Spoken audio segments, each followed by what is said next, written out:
भोगराज पौडेल हो।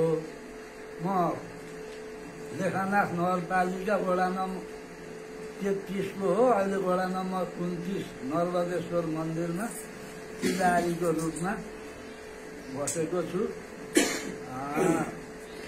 धेरै कुरा अहिले नभनौँ, यो मेरो भाग्यले हजुरले मोबाइल लिएर बस्नुभएको छ।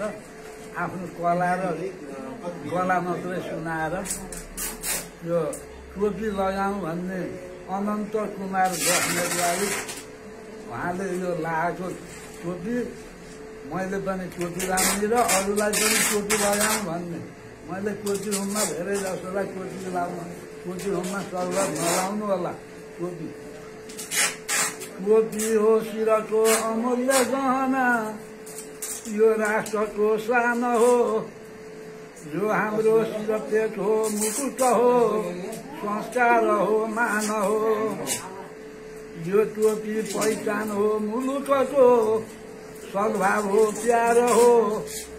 हाम्रो राष्ट्रिय एकता गरिमा टोपी अलङ्कार हो। टोपी उच्च हिमाल हो, शिखर हो। यो राष्ट्रको माफ हो, यो राष्ट्रको माफ हो। यो हाम्रो शिरको अमूल्य मणि हो, शिरपेट हो, ताज हो। ताज भनेको मलाई आउँदैन। टोपी मस्तकको महाकवच हो, आदर्श सम्मान हो।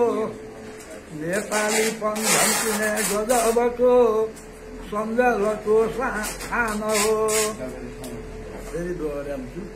टोपी मस्तकको महाकवच हो, आदर्श सम्मान हो, आदर्श सम्मान हो। नेपालीपन झल्किने गजबको सन्दर्भको स्थान हो। टोपी इज्जत हो, बजाउँछ सबै एकताको भावना। टोपी गौरव हो, दिलाउँछ नयाँ सद्भावना चाहना।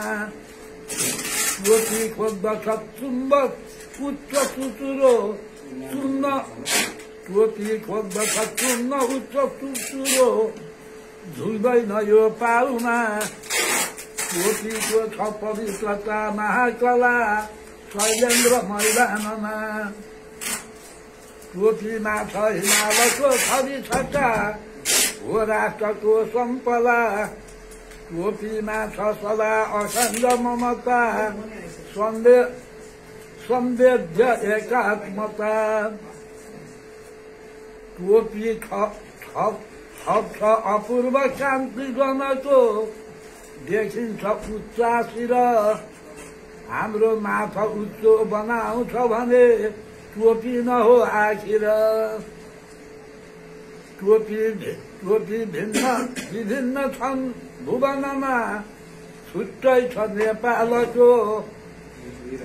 हेर्दा चट्ट सुहाउँदो छ शिरमा, आना छ सैपालको।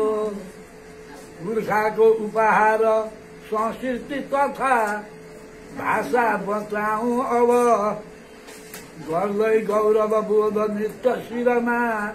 टोपी लगाउँ सब।